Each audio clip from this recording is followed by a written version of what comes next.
Holy shit. So, we all know there's a market crash coming. Let's go over the 5 cards to sell immediately in NBA 2K20 Myteam. We'll first go over the cards you need to sell first, because these are the most time-sensitive cards to sell to maximize your profit before the next market crash.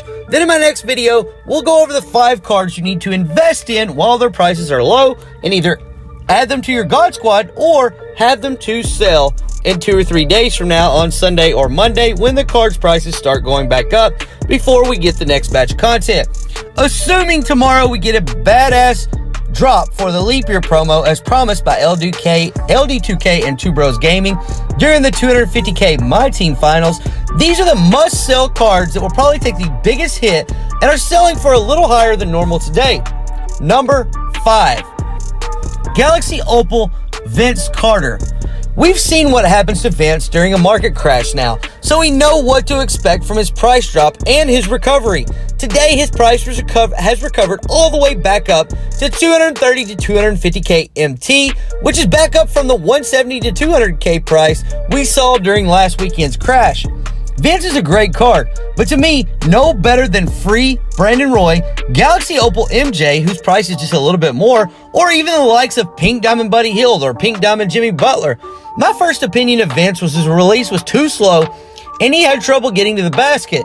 He's kind of chunky. I'm not sure if 2K adjusted him a little or jacked with the sliders in game since the release of him, but what I was starting to really like him. That is until I sold him yesterday and cashed out on my Opal pull to the tune of 269,000 MT. If we get an elite level diamond, pink diamond, or Opal shooting guard / small forward, or small forward / shooting guard for that matter, in tomorrow's promo, Vince's price will more than likely dip to around 150K MT, or maybe even below at times. And I don't think his recovery will ever get much over 200K again. Sell now and cash out at 250K before it's too late.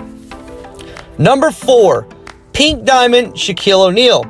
Now y'all know I'll be loving me some Shaq cards this year, but if you're still holding this card and would like to obtain more than 100K MT when you do sell them, then sell today.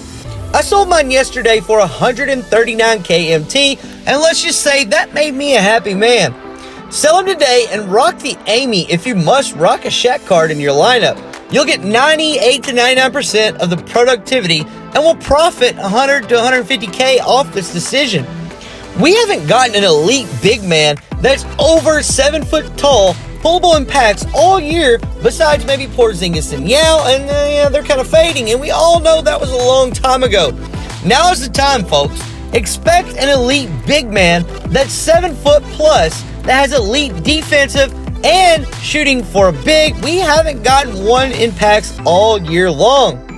Number 3, Pink Diamond Tracy McGrady. Let me start off by saying this. T-Mac to this point has been one of the most overpowered love cards in the game that we've seen all year. He's 6'8", he's got Hall of Fame clamps, range extender, and quick first step. But so does every other card coming out now. Yeah, so he basically has the most important badges to compete all year long. Many have sworn up and down that this card is in-game, and don't get me wrong, if you're good enough on the sticks, that statement is probably true. But so is a card like Lance Stevenson, who's under 5K MT. Go figure. I sold my T-Mac for 449K MT a while back, right before the last 250K Myteam tournament qualifier.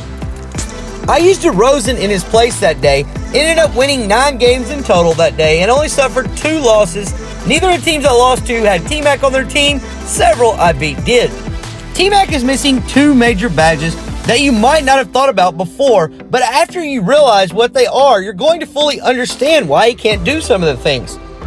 First, he doesn't have the downhill badge at all. T-Mac is elite, dribbling side to side and out of hedges at the top of the key, and he feels super fast. But have you ever wondered why he doesn't finish on fast breaks that often, or blow by moving towards the basket, getting separation from much slower defenders when dribbling in the direction of the basket?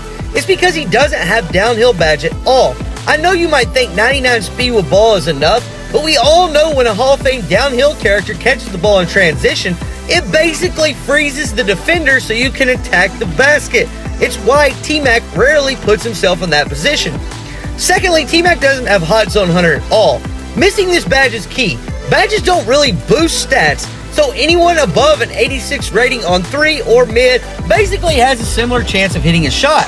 What badges do instead of boosting ratings is they boost the chance or the percentage a card has of pulling off that shot or animation.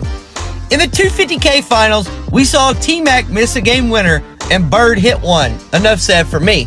Badges don't mean everything, but T-Mac not getting that percentage chance boost of hitting where guys with Hot Zone Hunter do, and most now in Hall of Fame, with this game mode online anyway, having so much RNG built into whether a card makes or misses an open shot, I like to err on the side that has the best random chance of hitting and to be able to buy the new cards.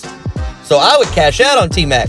His price is back up over 250k MT, and I believe this will be the last of the days of seeing him go for that much, especially with the impending auction house crash coming this weekend, and cards like Ray Allen kind of just being irrelevant or not really worth locking in now, especially because he's not really even as good as T-Mac. Sell T-Mac today and cash in on at least 250k MT before his price dips below 200k and potentially for good, and possibly put into a locker code or packs brought back, who knows. Number 2, Pink Diamond Chris BOSH.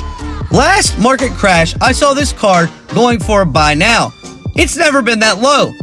I just looked at his price right now and it's back to over 130k MT, and there are no buy nows currently available. BOSH is super expensive. He's Bam Adebayo with no clamps at all and 15 less Hall of Fame badges. Plus, I'm 100% positive that since this is the Raptors BOSH, that we will be no doubt soon getting an Opal BOSH from when he played with LeBron and Wade and was part of the Heatles. BOSH was a great card, but as soon as 2K starts giving us more elite options at the center power forward position, BOSH kind of loses his luster. Besides him being kind of rare, not really though, if we were to get another Bam-like juice center power forward tomorrow, or even LaMarcus Aldridge, he's seriously budget BOSH, then you could kiss goodbye to ever getting over 100k MT again for this BOSH card. The Taco Fall reward card is not going to be locked in by too many more folks, at least until this BOSH card becomes quite more affordable. And number 1, the most overpriced, overvalued card that you need to sell in the NBA 2K20 Myteam auction house today is Galaxy Opal Steph Curry. The amount of crack being smoked by the Myteam community as a whole went to a new level 2 days ago when 2K dropped Opal Stephen Curry in their new buzzer beater promo packs. Seriously, they weren't promo packs. I don't know what they were. There was a bunch of current Series 2 cards in there, and that's about it. Seriously, guys, 350 to 400k MT for a card just because it's an Opal and his name on the front is Steph Curry, and he got a 75 driving dunk. Think about how ridiculous that is. Think about it for just 1 second. How many 75 driving dunk rating point guards have you used already this year that have range extender and clamps and quick first step and are good enough to compete at any level? Count how many dunks you average a game with those cards. I'm waiting. Bro, it's probably less than 1 a game if we're being honest with ourselves here, and that's not nearly enough to boost their Steph Curry's price to nearly 300k MT more than Westbrook, who has a 95 driving dunk and sells for 60k MT, or Chris Paul with the same driving dunk stat as Opal Steph Curry. It's 30 to 40k MT and will probably be cheaper tomorrow. Some will say his price was driven up by just how bad the pack odds were, and I don't disagree. They were horrible, and to get a gameplay, I had to pay 426k MT just to do it. I did it, and I sold him back for 369k MT and lost nearly 100k after it. His price is currently holding between 340 and 380k MT. Besides him being just another average elite point guard, I mean, like, he's not an average point guard, but of the elite ones, he didn't do anything any better than any of the other ones. Cards that will get you just as good of results for much less that can dunk as good or way better than Curry and have elite badges. There's D-Wade, Westbrook, CP3, Chauncey, Marcus Smart, Donovan Mitchell, Terrence Davis, Jeremy Lin. The list goes on and on, dude. There's probably a dozen more cards that are close to as good, but those were just the ones that came up at the top of my head. And none of them are more than even half of what Curry's going for. The biggest factor here as to why Curry is the most overpriced, overvalued card in the auction house is because he does not lock for anything, meaning the amount of Currys available in my team will never dwindle. Plus, I really think that 2K will provide us with an update March 1st, or maybe close after that, to all the rewards in the game, the token market cards. We can see packs with any of the above mentioned cards on Unlimited or in Triple Threat, or even super packs or locker codes, or a Series 2 of the fan favorite packs they drop back in December. None of the above mentioned things will raise his price.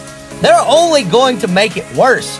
Curry's a great card, but cost as much as buying an entire damn God Squad.